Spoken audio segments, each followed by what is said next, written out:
Hello friend, स्वागत है आपका अपने चैनल लास्ट क्लास में। जैसे आपको पता है कि आपका 15 नवंबर से सेंटअप एग्ज़ाम का परीक्षा शुरू हो चुका है और आज हमारे पास संस्कृत का ओरिजिनल क्वेश्चन पेपर है सेंटअप एग्ज़ाम का। यहाँ पे आप लोग देख सकते हैं ये 100% ओरिजिनल क्वेश्चन पेपर है और यही क्वेश्चन पेपर आपके परीक्षा में आने वाला है। तो इसका एक एक क्वेश्चन इंपॉर्टेंट है और इसके एक एक क्वेश्चन का 100% सही आपको आंसर बताया जाएगा। तो इस वीडियो को आपको शुरू से लेकर अंत तक देखना है और इसमें से जो भी क्वेश्चन आपको याद ना हो तो उसे आप लोग याद कर लीजिएगा, क्योंकि यही हूबहू क्वेश्चन आने वाला है। और अभी तक आप वीडियो को लाइक नहीं किए हैं तो लाइक कर दीजिएगा, चैनल को सब्सक्राइब नहीं किए हैं तो चैनल को सब्सक्राइब करके साथ में बेल आइकन को ऑल पे दबा लीजिएगा, ताकि जब भी लाइव क्लास हो तो आपके पास नोटिफिकेशन पहुंचता रहे। और अभी तक आप हमारे व्हाट्सएप ग्रुप में नहीं जुड़े हैं तो ये हमारा व्हाट्सएप नंबर है 8789307304। इस पे आपको बोलना है कि सर मुझे व्हाट्सएप ग्रुप में जोड़ दीजिए, तो हम आपको व्हाट्सएप ग्रुप में जोड़ देंगे। इस क्वेश्चन का पीडीएफ हम आपको बिल्कुल फ्री में देंगे आंसर के साथ, और इसका सब्जेक्टिव का भी पीडीएफ हम आपको बिल्कुल फ्री में देंगे। और वीडियो के लास्ट में हम आपको बताएंगे कि कहाँ से इसका पीडीएफ आप लोग डाउनलोड कर सकते हैं। तो सबसे पहले एक एक क्वेश्चन पढ़ लीजिए कि याद हो जाए, उसके बाद इसका क्वेश्चन पेपर आप लोग डाउनलोड करके याद कर लीजिएगा। अब यहाँ पे देखिए खंड अ में वस्तुनिष्ठ यानी ऑब्जेक्टिव प्रश्न पूछा गया है 1 से लेकर 100 तक, जिसमें से किन्हीं आपको 50 प्रश्नों का उत्तर देना है। तो चलिए हम यहाँ पे शुरू करते हैं पहले नंबर प्रश्न से। तो जो आपका सेंटअप एग्जाम में जो पहला प्रश्न आएगा वो यही आएगा कि गायिका में कौन सा स्त्री प्रत्यय है। यहाँ पे आपको बताना है कि गायिका में कौन सा स्त्री प्रत्यय है। तो बाबू डाप स्त्री प्रत्यय है, इसे आपको याद रखना है।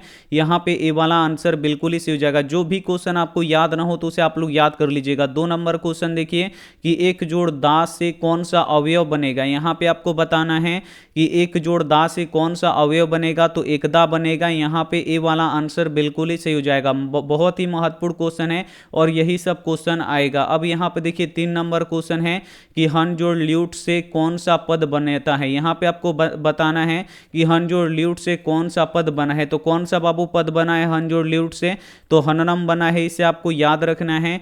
यहाँ पे सी वाला आंसर बिल्कुल ही सही हो जाएगा। अगला क्वेश्चन देखिए, अगला क्वेश्चन है कि उपस्थिति में धातु क्या है। अब यहाँ पे आपको बताना है कि उपस्थिति में धातु, यहाँ पे धातु कौन है बाबू, तो यहाँ पे देखिए दृश्य धातु है, इसे आपको याद रखना है। यहाँ पे ए वाला आंसर बिल्कुल ही सही हो जाएगा। अगला क्वेश्चन देखिए, अगला क्वेश्चन है 5 नंबर की दुहित्री शब्द का रूप किसके समान चलेगा। तो यहाँ पे आपको बताना है कि दुहित्री शब्द का रूप किसके समान चलेगा बाबू, तो मातृ के समान चलेगा। यहाँ पे डी वाला आंसर बिल्कुल ही सही हो जाएगा। बिल्कुल ओरिजिनल क्वेश्चन पेपर है, एक एक क्वेश्चन लड़ेगा, तो आप लोग शुरू से लेकर अंत तक देखिए और इसका पीडीएफ हम आपको बिल्कुल फ्री में देंगे। तो वीडियो को आप लोग लास्ट तक देखिए, जो बच्चा लास्ट तक देखेगा उसी को हम पीडीएफ फ्री में देंगे। अगला क्वेश्चन देखिए यहाँ पे 6 नंबर प्रश्न है कि आड़ उपसर्ग, यहाँ पे देखिए आड़ उपसर्ग किस पद में है। अब यहाँ पे आपको बताना है कि जो आड़ उपसर्ग है ये किस पद में है। तो देख लीजिए जो उपसर्ग होता है ये शब्द के कहाँ पे लगता है बाबू, पहले लगता है। तो यहाँ पे देखिए अधा में है, यहाँ पे आपको याद रखना है। यहाँ पे बी वाला आंसर बिल्कुल ही सही हो जाएगा। अगला क्वेश्चन देखिए, अगला क्वेश्चन है कि शास्त्रकारा पाठ में कौन, यहाँ पे देखिए शास्त्रकारा पाठ में कौन वर्ग से निष्क्रमण करते हैं। तो बाबू शास्त्रकारा पाठ में कई बार हम आपको पढ़ाए हैं कि कौन वर्ग से निष्क्रमण करते हैं, तो शिक्षक करते हैं। यहाँ पे बी वाला आंसर बिल्कुल ही सही हो जाएगा। अगला क्वेश्चन देखिए 8 नंबर क्वेश्चन भी काफी महत्वपूर्ण है, कई बार हम आपको पढ़ाए हैं। यहाँ पे देखिए कि कणाद किस दर्शन के प्रवर्तक थे। यहाँ पे आपको बताना है कि जो कणाद थे ये किस दर्शन के प्रवर्तक थे। तो कणाद किस दर्शन के प्रवर्तक थे बाबू, तो वैशेषिक दर्शन के प्रवर्तक थे। यहाँ पे डी वाला आंसर बिल्कुल ही सही हो जाएगा। अगला क्वेश्चन देखिए 9 नंबर क्वेश्चन है कि मंगलम पाठ में सत्य के मुंह से पर्दा हटाने की प्रार्थना किससे की गई है। तो कई बार हम आपको बताए हैं यहाँ पे पूषण से की गई है, इसे आपको याद रखना है। यहाँ पे ए वाला आंसर बिल्कुल ही सही हो जाएगा। अगला क्वेश्चन देखिए 10 नंबर क्वेश्चन है कि शास्त्र कितने तरह के होते हैं। तो जो शास्त्र होता है ये कितने तरह के होते हैं बाबू, तो ये 6 तरह के होते हैं, इसे आपको याद रखना है। डी वाला आंसर बिल्कुल ही सही हो जाएगा। अगला क्वेश्चन देख लीजिए, एक एक क्वेश्चन बाबू इंपॉर्टेंट है, शुरू से लेकर अंत तक पढ़िए। यहाँ पे देखिए पाणिनि कृति की प्रसिद्ध पाणिनि कृति के क्या सिद्धांत थे। तो यहाँ पे देखिए जो पाणिनि है इनके कृति का क्या सिद्धांत है बाबू, तो व्याकरणम है, इसे आपको याद रखना है। डी वाला आंसर बिल्कुल ही सही हो जाएगा। अगला क्वेश्चन देखिए कि क्रिया, यहाँ पे देखिए क्रिया बिना भार किम, यानी क्रिया के बिना भार क्या है ये आपको बताना है। क्रिया के बिना भार क्या है, तो बाबू यहाँ पे क्या है, ज्ञान है। क्या है बाबू, ज्ञान है। यहाँ पे ए वाला आंसर बिल्कुल ही सही हो जाएगा। अगला क्वेश्चन देख लीजिए। अगला क्वेश्चन यहाँ पे 13 नंबर है कि क वैर पद्धति कौन वैर को बढ़ाता है। यहाँ पे आपको बताना है कि कौन वैर को बढ़ाता है बाबू। तो जो स्वार्थ होता है ये क्या करता है, वैर को बढ़ाता है। यहाँ पे बी वाला आंसर बिल्कुल ही सही हो जाएगा, कई बार हम आपको पढ़ाए हैं। अब यहाँ पे देखिए कर्मवाच्य के कर्म में कौन सी विभक्ति होती है। अब यहाँ पे आपको बताना है कि जो कर्मवाच्य होता है इसके कर्म में कौन सी विभक्ति होती है। तो देखिए प्रथम विभक्ति होती है। यहाँ पे सी वाला आंसर बिल्कुल ही सही हो जाएगा। अगला क्वेश्चन देखिए। अगला क्वेश्चन है 15 नंबर। 15 नंबर क्वेश्चन है कि यहाँ पे कट्ठा भरम का विग्रह क्या होगा। यहाँ पे आपको बताना है कि कट्ठा भरम का विग्रह क्या होगा। तो कट्ठे जोड़ आभरम होगा। यहाँ पे ए वाला आंसर बिल्कुल ही सही हो जाएगा। अगला क्वेश्चन देखिए। अगला क्वेश्चन है कि सधातकम, यहाँ पे कर्म किस कारक का विधेयक सूत्र है। तो ये किस कारक का विधेयक सूत्र है बाबू, तो ये जो है ये करण, यहाँ पे देखिए करण का ये क्या है, विधायक सूत्र है। यहाँ पे ए वाला आंसर बिल्कुल ही सही हो जाएगा। अगला क्वेश्चन देखिए 17 नंबर। 17 नंबर प्रश्न है कि कला, यहाँ पे देखिए कलात्रणन का संधि सही विच्छेद क्या होगा। तो यहाँ पे देखिए इसका सही संधि विच्छेद क्या होता है बाबू, तो कला जोड़ आंतरण होता है, इसे आपको याद रखना है। यहाँ पे सी वाला आंसर बिल्कुल ही सही हो जाएगा। अगला क्वेश्चन देख लीजिए। अगला क्वेश्चन है कि नीह जोड़ गतम की संधि क्या होगी। तो नीह जोड़ गतम की संधि क्या होगी, तो निर्गतम होगी, इसे आपको याद रखना है। बी वाला आंसर बिल्कुल ही सही हो जाएगा। अगला क्वेश्चन देखिए। अगला क्वेश्चन है 19 नंबर की समास में किसका मेल होता है। अब यहाँ पे आपको बताना है कि जो समास होता है इसमें किसका मेल होता है, तो विभक्त रहित पदों का मेल होता है। यहाँ पे सी वाला आंसर बिल्कुल ही सही हो जाएगा। अगला क्वेश्चन देखिए 20 नंबर। 20 नंबर प्रश्न है कि जले मग्नम का समस्त पद है। तो जले मग्नम का समस्त पद क्या होगा, तो जल मग्नम होगा, इसे आपको याद रखना है। यहाँ पे डी वाला आंसर बिल्कुल ही सही हो जाएगा। अगला क्वेश्चन देखिए। अगला क्वेश्चन है 21 नंबर के सर्वत्र, यहाँ पे आपको बताना है सर्वत्र के योग में कौन सी विभक्ति होगी। यहाँ पे आपको बताना है कि सर्वत्र के योग में कौन सी विभक्ति होगी बाबू, तो यहाँ पे देखिए द्वितीय विभक्ति होगी, इसे आपको याद रखना है। ए वाला आंसर बिल्कुल ही सही हो जाएगा। अगला क्वेश्चन देखिए। अगला क्वेश्चन है 22 नंबर की अपिहितम में कौन सा उपसर्ग है। यहाँ पे आपको बताना है कि अपिहितम में क्या उपसर्ग है। तो जो उपसर्ग होता है ये शब्द के आगे लगता है, यानी पहले लगता है, तो यहाँ पे अपि क्या हो जाएगा, उपसर्ग हो जाएगा। बी वाला आंसर बिल्कुल ही सही हो जाएगा। अगला क्वेश्चन देखिए 23 नंबर। 23 नंबर प्रश्न है कि साध्वे किस भक्ति का रूप है। यहाँ पे आपको बताना है कि जो साध्वे है ये किस विभक्ति का रूप है बाबू, तो ये चतुर्थी विभक्ति का रूप है, इसे आपको याद रखना है। सी वाला आंसर बिल्कुल ही सही हो जाएगा। अगला क्वेश्चन देखिए। अगला क्वेश्चन यहाँ पे 24 नंबर है कि पट किस लकार का रूप है। अब यहाँ पे आपको बताना है कि जो पट है ये किस लकार का रूप है, तो ये लोट लकार का रूप है, इसे आपको याद रखना है। सी वाला आंसर बिल्कुल ही सही हो जाएगा। अगला क्वेश्चन देखिए 25 नंबर। 25 नंबर प्रश्न है कि कीर्तवान में कौन सा प्रत्यय है। अब यहाँ पे आपको बताना है कि कीर्तवान में कौन सा प्रत्यय है, तो यहाँ पे देखिए कतवतु प्रत्यय है, इसे आपको याद रखना है। डी वाला आंसर बिल्कुल ही सही हो जाएगा। अगला क्वेश्चन देखिए। अगला क्वेश्चन है 26 नंबर की किस पद में तापम प्रत्यय है। अब यहाँ पे जो प्रत्यय होता है ये शब्द के आखिर में लगता है, यानी सबसे लास्ट में लगता है, तो ये तपम प्रत्यय किस में है बाबू, तो अल्पतम। जब पढ़िएगा तो लास्ट में तपम आएगा, यानी अल्पतम। यहाँ पे बी वाला आंसर बिल्कुल ही सही हो जाएगा। अगला क्वेश्चन देखिए 27 नंबर। 27 नंबर क्वेश्चन है कि भवानी में कौन सा स्त्री प्रत्यय है। अब यहाँ पे आपको बताना है कि जो भवानी शब्द है इसमें कौन सा स्त्री प्रत्यय है, तो डी स्त्री प्रत्यय है, इसे आपको याद रखना है। यहाँ पे ए वाला आंसर बिल्कुल ही सही हो जाएगा। अगला क्वेश्चन देखिए। अगला क्वेश्चन है यहाँ पे 28 नंबर की पटना का कौन सा नाम पाटल पुष्प की, यहाँ पे देखिए पुतलिका निर्माण के आधार पर बना था बाबू, तो यहाँ पे देखिए पाटलिपुत्र के निर्माण पर बना था। यहाँ पे डी वाला आंसर बिल्कुल ही सही हो जाएगा। एक एक क्वेश्चन बाबू इंपॉर्टेंट है, आप लोग पढ़ते चलिए। 29 नंबर क्वेश्चन है कि किसके शासन काल में पटना में कैमुदी महोत्सव मनाया जाता था। कई बार आपको बताए हैं गुप्त काल के मनाया जाता था, यहाँ पे बी वाला आंसर बिल्कुल ही सही हो जाएगा। और किस काल में मनाया जाता था, तो शरद काल में मनाया जाता था, यानी शरद ऋतु में मनाया जाता था, इसे आपको याद रखना है। अगला क्वेश्चन देखिए। अगला क्वेश्चन है 30 नंबर की मंगलम पाठ का वेदा महेंत पुरुषम महांतम, यहाँ पे खाली स्थान है, मंत्र किस उपनिषद से संकलित है। तो जो यहाँ पे ये मंत्र दिया गया है, यहाँ पे पूछ रहा है कि ये किस उपनिषद से संकलित है बाबू, तो श्वेता श्वेते, यहाँ पे देखिए श्वेता श्वेतेत्रम, यहाँ पे देखिए निषद से संपन्न, यहाँ पे ये है लिया गया है, संकलित किया गया है। यहाँ पे डी वाला आंसर बिल्कुल ही सही हो जाएगा। अगला क्वेश्चन देख लीजिए। अगला क्वेश्चन 31 नंबर की, दामोदर गुप्त ने महिलतम तिलकम किसे कहा है। अब यहाँ पे आपको बताना है कि जो दामोदर गुप्त है ये महिलतम तिलकम किसे कहा है बाबू, तो पाटलिपुत्र को कहा गया है, इसे आपको याद रखना है। यहाँ पे ए वाला आंसर बिल्कुल ही सही हो जाएगा। आइए देखते हैं अगला क्वेश्चन 32 नंबर क्वेश्चन। यहाँ पे देखिए कि पाणि पिंगलम आदि आर्य, यहाँ पे देखिए आचार्य कहाँ परीक्षित होकर प्रसिद्ध हुए, तो ये कहाँ पे यहाँ पे परीक्षित होकर प्रसिद्ध हुए थे बाबू, तो पाटलिपुत्र में हुए थे।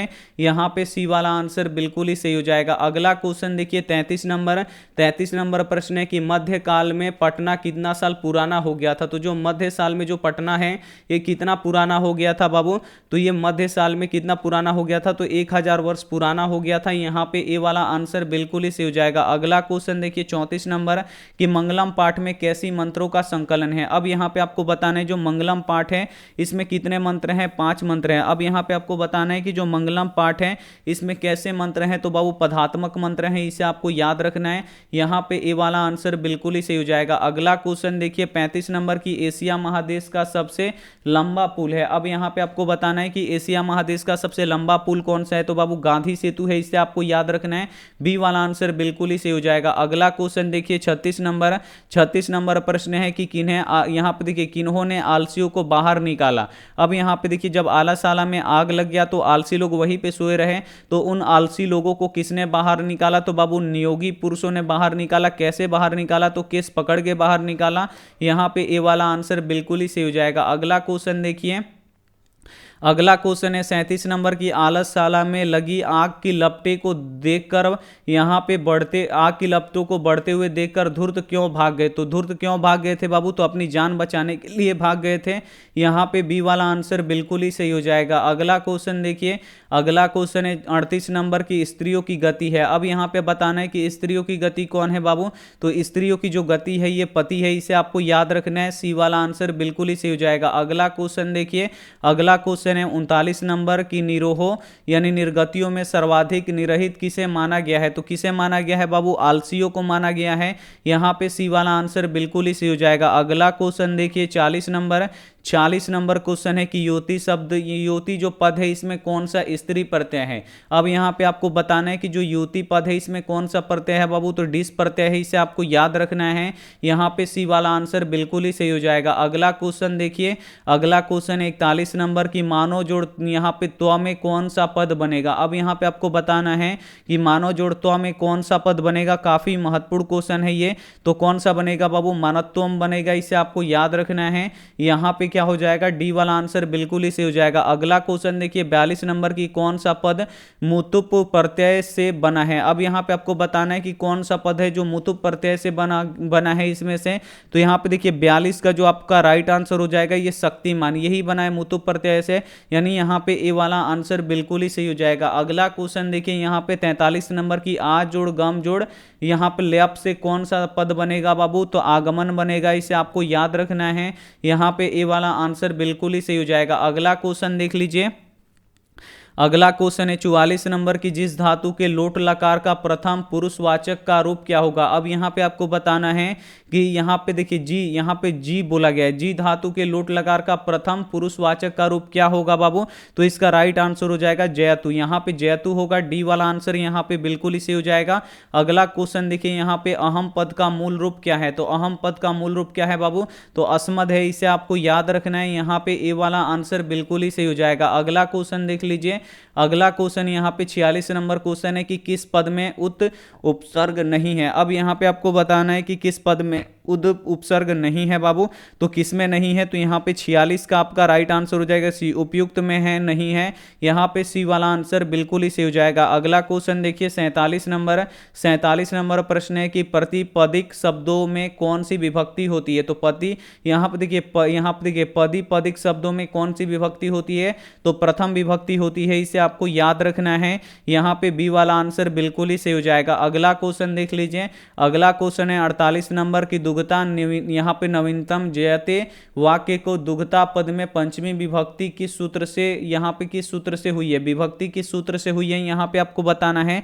तो यहाँ पे देखिए जनित, यहाँ पे जनी कर्तु प्रकृति से हुई है, इसे आपको याद रखना है। यहाँ पे ए वाला आंसर बिल्कुल ही सही हो जाएगा। आइए देखते हैं अगला प्रश्न 49 नंबर कि द्विकर्मक धातुओं के प्रयोग में गौण क्रम में कौन सी विभक्ति होती है। तो कौन सी विभक्ति होती है बाबू, तो द्वितीय विभक्ति होती है, इसे आपको याद रखना है। ए वाला आंसर बिल्कुल ही सही हो जाएगा। अगला क्वेश्चन देखिए, अगला क्वेश्चन है कि घोटक तीव्र धौती, यहाँ वाक्य में तीव्रता में कौन सी द्वितीय विभक्ति किस सूत्र से हुई है। तो किससे हुआ है बाबू, तो 50 का यहाँ पे देखिए क्रिया विशेषण द्वितीय से हुआ है, इसे आपको याद रखना है। डी वाला आंसर बिल्कुल ही सही हो जाएगा। अगला क्वेश्चन देखिए 51 नंबर प्रश्न है कि यहाँ पे देखिए चार थे द्वंद्व सूत्र का उदाहरण है। यहाँ पे देखिए चार थे द्वंद्व सूत्र का उदाहरण क्या है बाबू, तो यहाँ पे देखिए ये यहाँ पे बी वाला आंसर बिल्कुल सही हो जाएगा, पार्वती परमेश्वरों से सही हो जाएगा, यानी यहाँ पे बी वाला आंसर बिल्कुल ही सही हो जाएगा। अगला क्वेश्चन देखिए 52 नंबर क्वेश्चन है कि गंगाए समीपा का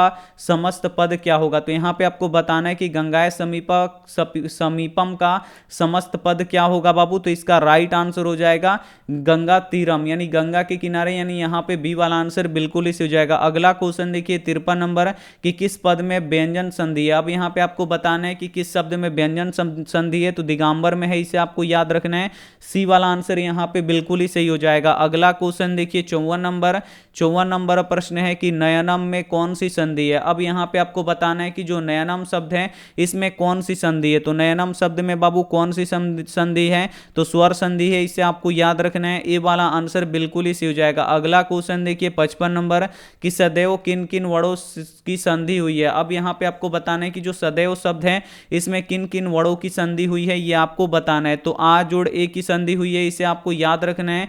यहाँ पे सी वाला आंसर बिल्कुल ही सही हो जाएगा। अगला क्वेश्चन देखिए 56 नंबर क्वेश्चन है कि आज दुनिया के अनेक राज्यों में परस्पर क्या चल रहा है। तो आज दुनिया के अनेक राज्यों में परस्पर क्या चल रहा है बाबू, तो शीत युद्ध चल रहा है, इसे आपको याद रखना है। यहाँ पे बी वाला आंसर बिल्कुल ही सही हो जाएगा। अगला क्वेश्चन देखिए 57 नंबर कि विध्वंसक अस्त्रों से किसका यहाँ पे भय है। यहाँ पे आपको बताना है कि जो विध्वंसक अस्त्र शस्त्र हैं उससे किसका भय है बाबू, तो मानवता के नाश का भय है, इसे आपको याद रखना है। यहाँ पे सी वाला आंसर बिल्कुल ही सही हो जाएगा। अगला क्वेश्चन देखिए 58 नंबर कि कर्ण शक्र को छठी बार क्या देना चाहा। तो यहाँ पे आपको बताना है कि जो कर्ण थे ये शक्र को क्या देना चाहते थे छठी बार में, तो यहाँ पे देखिए यहाँ पे देखिए अग्निष्ठोकम फल यहाँ पे देना चाहते थे, यहाँ पे बी वाला आंसर बिल्कुल ही सही हो जाएगा। अगला क्वेश्चन देखिए 59 नंबर, यहाँ पे 59 नंबर क्वेश्चन है कि कणा से यहाँ पे दान वीरता पाठ में भगवान यहाँ पे किमस्ची किसका गठन है। यहाँ पे आपको बताना है कि कड़ा से दान वीरता पाठ में भगवान यहाँ पे आपको बताना है कि भगवान की मच्छी, यानी भगवान आपको क्या चाहिए, ये किसने कहा था बाबू, तो कर्ण ने कहा था। यहाँ पे ए वाला आंसर बिल्कुल ही सही हो जाएगा। अगला क्वेश्चन देखिए यहाँ पे 60 नंबर का आप लोग यहाँ पे आंसर दे दीजिए कि शिक्षा, यहाँ पे शिक्षा 6 गच्छती डैश, यहाँ पे रिक्त स्थान पर उचित पद भरे। तो यहाँ पे क्या हो जाएगा बाबू, तो जो 60 का आंसर हो जाएगा यहाँ पे भी कार्य, यहाँ पे देखिए क्या हो जाएगा, काल पर्याप्त हो जाएगा,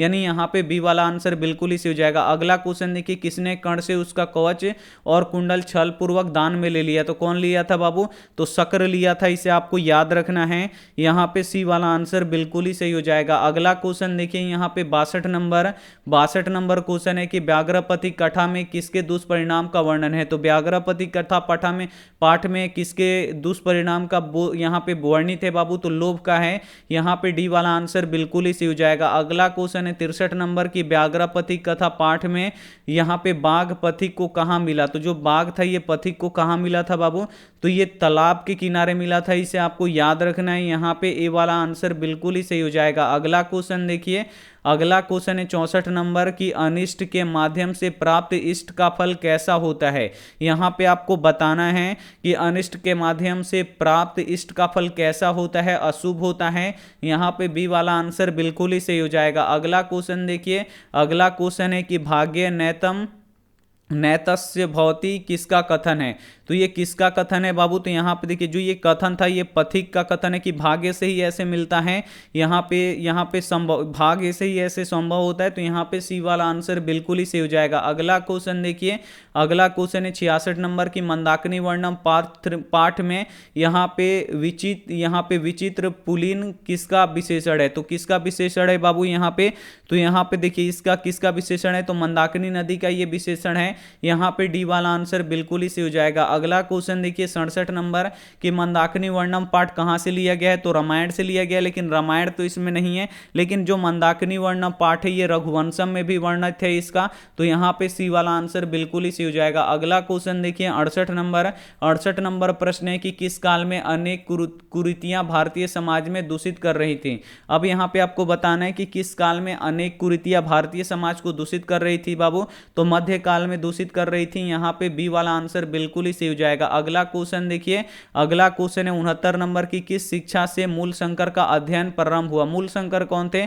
तो स्वामी दयानंद सरस्वती के बचपन का नाम मूल शंकर था, और उनका जो शिक्षा हुआ यानी उनका शिक्षा शुरुआत यहाँ पे किस भाषा से हुआ था बाबू? तो संस्कृत शिक्षा से इनका शुरू हुआ था। यहाँ पे ए वाला आंसर बिल्कुल ही सही हो जाएगा। अगला क्वेश्चन देखिए 70 नंबर कि स्वामी दयानंद ने यहाँ पे देखिए वेदभाषी की रचना किस भाषा में की थी?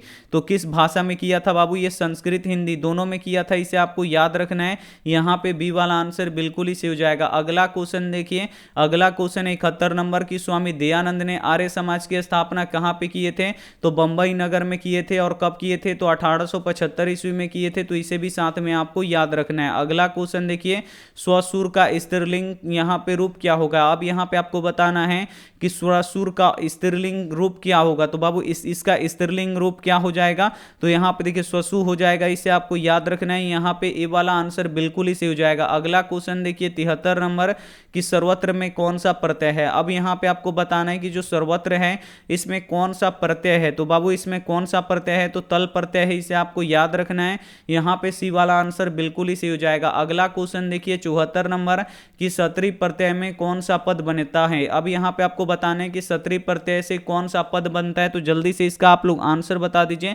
तो यहाँ पे देखिए कौन सा यहाँ पे पद बनेगा? तो गच्छन बनेगा, इसे आपको याद रखना है।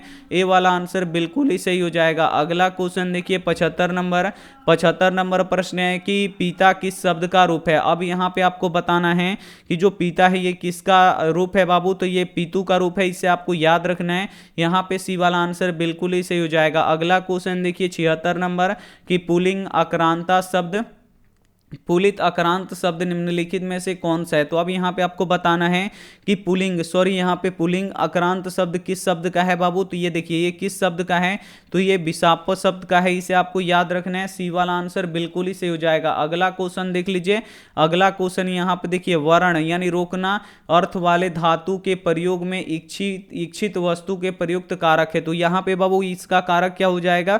तो यहाँ पे करण हो जाएगा। यहाँ पे बी वाला आंसर बिल्कुल ही सही हो जाएगा। अगला क्वेश्चन देखिए, अगला क्वेश्चन यहाँ पे देखिए काल और मार्ग के अत्यंत संयोग रहने पर कलावाच्य और मार्गवाचक शब्द में कौन सी विभक्ति होती है? तो बाबू कौन सी विभक्ति होती है? तो तृतीया विभक्ति होती है। आपको रट जाना है ये सभी क्वेश्चन 100% यहाँ पे ओरिजिनल क्वेश्चन है। अगला क्वेश्चन देखिए यहाँ पे 79 नंबर क्वेश्चन है कि किस समास का पहला पद विशेषण होता है? तो किस समास का पहला पद विशेषण होता है बाबू? तो कर्मधारय का होता है। सी वाला आंसर बिल्कुल ही सही हो जाएगा। अगला क्वेश्चन देखिए, अगला क्वेश्चन है 80 नंबर की उ जोड़ अ के मेल से कौन सा वर्ण बनेगा? तो ओ बनेगा। यहाँ पे ए वाला आंसर बिल्कुल ही सही हो जाएगा। अगला क्वेश्चन देखिए 81 नंबर की आतप का अर्थ क्या है? अब यहाँ पे आपको बताना है कि आतप का अर्थ क्या है बाबू? तो धूप होता है, इसे आपको याद रखना है। यहाँ पे ए वाला आंसर बिल्कुल ही सही हो जाएगा। अगला क्वेश्चन देखिए, अगला क्वेश्चन यहाँ पे 82 नंबर जो काफी महत्वपूर्ण है कि राम प्रवेश राम को जीवन की परिणाम गति मानकर अध्ययन में जुड़ गए। यहाँ पे आपको बताना है कि राम प्रवेश राम किसको जीवन का परिणाम, यहाँ पे देखिए परम गति मानकर अध्ययन में जुड़ गए बाबू। तो शिक्षा को मानकर जुड़ गए अध्ययन में। यहाँ पे ए वाला आंसर बिल्कुल ही सही हो जाएगा। अगला क्वेश्चन देखिए, अगला क्वेश्चन है कि यहाँ पे देखिए पुस्तकागार का पर्याय क्या है? तो पुस्तकागार का बाबू पर्याय क्या है? तो पुस्तकालय है, इसे आपको याद रखना है। ए वाला आंसर बिल्कुल ही सही हो जाएगा। अगला क्वेश्चन देखिए 84 नंबर प्रश्न है कि पराक्रम किसका नाश करता है? तो जो पराक्रम होता है है ये हमेशा अनर्थ का नाश करता है। यहाँ पे ए वाला आंसर बिल्कुल ही सही हो जाएगा। अगला क्वेश्चन देखिए, अगला क्वेश्चन यहाँ पे 85 नंबर है कि धर्म की रक्षा किससे होती है। तो धर्म की रक्षा हमेशा किसी होती है, तो सत्य से होती है। सी वाला आंसर बिल्कुल ही सही हो जाएगा। अगला क्वेश्चन देखिए, अगला क्वेश्चन है 86 नंबर। यहाँ पे देखिए कि महाभारत के उद्योग पर्व से निम्न में से कौन सा पाठ संकलित है। तो बाबू यहाँ पे आपको बताना है कि जो महाभारत का उद्योग पर्व है इससे कौन सा पाठ संकलित है, ये आपको बताना है। तो नीति श्लोका पाठ यहाँ पे संकलित है। यहाँ पे डी वाला आंसर बिल्कुल ही सही हो जाएगा। अगला क्वेश्चन देखिए, अगला क्वेश्चन है 87 नंबर की शिक्षा के अंत में गुरु उपदेश देकर शिष्यों को कहाँ भेजते थे, तो उस घर भेज देते थे। यहाँ पे ए वाला आंसर बिल्कुल ही सही हो जाएगा। अगला क्वेश्चन देखिए, अगला क्वेश्चन है कि अग्नि स्थापन कर्म कांड किस संस्कार में होता है। यहाँ पे आपको बताना है कि अग्नि स्थापना कर्म कांड किस संस्कार में होता है। तो जल्दी से इसका आप लोग आंसर बता दीजिए। तो विवाह संस्कार में होता है। डी वाला आंसर बिल्कुल ही सही हो जाएगा। अगला क्वेश्चन देखिए 89 नंबर क्वेश्चन है कि मृत्यु के बाद कितने संस्कार होते हैं। तो केवल एक संस्कार होता है जिसका नाम क्या है, तो अंत्योदय संस्कार है। इससे आपको याद रखना है। अगला क्वेश्चन देखिए 90 नंबर कि संस्कार कितने होते हैं। तो संस्कार बाबू कितने होते हैं, 16 होते हैं। ए वाला आंसर बिल्कुल ही सही हो जाएगा। और इस 16 संस्कार को कितने भागों में बांटा गया है, 5 भागों में बांटा गया है। अगला क्वेश्चन देखिए, अगला क्वेश्चन है 91 नंबर की भारत महिमा पाठ में कितने पद हैं। अब यहाँ पे आपको बताना है कि जो भारत महिमा पाठ है इसमें कितने पद है। तो जल्दी से इसका आप लोग आंसर बता दीजिए। तो भारत महिमा जो पाठ है इसमें 5 पद है, इसे आपको याद रखना है। बी वाला आंसर बिल्कुल ही सही हो जाएगा। अगला क्वेश्चन देखिए 92 नंबर प्रश्न है कि गिरी जोड़ इससे कौन सा पद बनेगा। तो बाबू गिरीश बनेगा, इसे आपको याद रखना है। यहाँ पे सी वाला आंसर बिल्कुल ही सही हो जाएगा। अगला क्वेश्चन देख लीजिए, अगला क्वेश्चन है 93 नंबर की जगन्नाथ का संधि विच्छेद क्या होगा। अब यहाँ पे आपको बताना है कि जो जगन्नाथ शब्द है इसमें संधि विच्छेद क्या होगा। तो जगन जोड़ नाथा होगा, ये जगत जोड़ नाथन होगा। यानी यहाँ पे डी वाला आंसर बिल्कुल ही सही हो जाएगा। अगला क्वेश्चन देखिए, अगला क्वेश्चन है 94 नंबर की किस समास के दोनों पद एक ही विभक्ति तथा वचन होती है। यहाँ पे आपको बताना है कि किस समास में दोनों पद में एक ही विभक्ति और एक ही वचन होती है। तो किस में होता है बाबू, तो ये कर्मधारय में होता है। बी वाला आंसर बिल्कुल ही सही हो जाएगा। अगला क्वेश्चन देखिए 95 नंबर प्रश्न है कि तपोधम में कौन सा समास है। तो तपोधम में कौन सा समास है बाबू, जल्दी से इसका आप लोग आंसर बता दीजिए। तो यहाँ पे देखिए तत्पुरुष समास है, इसे आपको याद रखना है। सी वाला आंसर बिल्कुल ही सही हो जाएगा। अगला क्वेश्चन देखिए, अगला क्वेश्चन है 96 नंबर की प्राचीन, यहाँ पे देखिए प्राचीन कालता का यहाँ पे विग्रह क्या होगा। तो प्राचीन कालता का यहाँ पे विग्रह क्या होगा, तो यहाँ पे देखिए प्राचीनतम कालम होगा, इसे आपको याद रखना है। ए वाला आंसर बिल्कुल ही सही हो जाएगा। अगला क्वेश्चन देखिए कि निरोगा में कौन सा उपसर्ग है। अब यहाँ पे आपको बताना है कि जो निरोगा शब्द है इसमें कौन सा उपसर्ग है। तो नी उपसर्ग है बाबू, जो उपसर्ग होता है ये शब्द के पहले लगता है। अब यहाँ पे देखिए 98 नंबर क्वेश्चन है कि गायत्री में कौन सी धातु है। अब यहाँ पे आपको बता देना है कि जो गायत्री शब्द है इसमें कौन सा धातु है। तो जल्दी से इसका आप लोग आंसर बता दिए। तो गौ धातु है, इसे आपको याद रखना है। यहाँ पे बी वाला आंसर बिल्कुल ही सही हो जाएगा। अगला क्वेश्चन देखिए 99 नंबर की यहाँ पे क्रीडमी किस धातु का रूप है। तो क्रीडमी किस धातु का रूप है बाबू, क्रीड का है। यहाँ पे ए वाला आंसर बिल्कुल ही सही हो जाएगा। अगला क्वेश्चन देखिए 100 नंबर की चलकत्वा में कौन सा पद बनेगा। तो चलकत्वा में कौन सा शब्द बनेगा बाबू, तो यहाँ पे देखिए चलित्वा बनेगा, इसे आपको याद रखना है। यहाँ पे ए वाला आंसर बिल्कुल ही सही हो जाएगा। संस्कृत के 100 ऑब्जेक्टिव क्वेश्चन बना दिए हैं, लेकिन इसमें ज्यादा से व्याकरण से क्वेश्चन आया, लेकिन फाइनल में ऐसा नहीं हो सकता है। जो आपका बुक से होगा 60 ऑब्जेक्टिव क्वेश्चन रहेगा और आपका व्याकरण से 40 ऑब्जेक्टिव क्वेश्चन रहेगा। यही फाइनल बोर्ड का परीक्षा का पैटर्न रहेगा, लेकिन इसमें संस्कृत ज्यादा पूछ दिया है, तो आपको घबराना नहीं है, बिल्कुल भी आपको एकदम टेंशन नहीं लेना है। आपको बता दिया गया है, बस आपको यहाँ पे बना लेना है। अब यहाँ पे देखिए इसका सब्जेक्टिव क्वेश्चन है। अब यहाँ पे ये दिया गया है, इसमें से आपको खोज के लिखना है। तो इसका क्या करेंगे हम, 8 बजे या 8:30 बजे इसका वीडियो पूरा बना देंगे सब्जेक्टिव का, तो उसे भी आप लोग देख लीजिएगा। तो चलिए एक बार बताते हैं कि इसका आप लोग क्वेश्चन पेपर कहाँ से डाउनलोड कर सकते हैं। सबसे पहले आपको गूगल या क्रोम दोनों में से कोई एक को आपको ओपन कर लेना है। जैसे ही ओपन कीजिएगा यहाँ पे एक सर्च बॉक्स दिखेगा, बस इसमें आपको लिखना है आस्क क्लास। यहाँ पे देख लीजिए जैसे हम लिख रहे हैं बिल्कुल आपको वैसे ही लिख देना है। यहाँ पे देखिए ASK और फिर CLASS, बस आपको आस्क क्लास लिख के सर्च करना है। जैसे ही आप लोग आज क्लास लिख के सर्च कीजिएगा, यहाँ पे आज क्लास लिखा हुआ आ जाएगा, इसी पे आपको क्लिक कर देना है।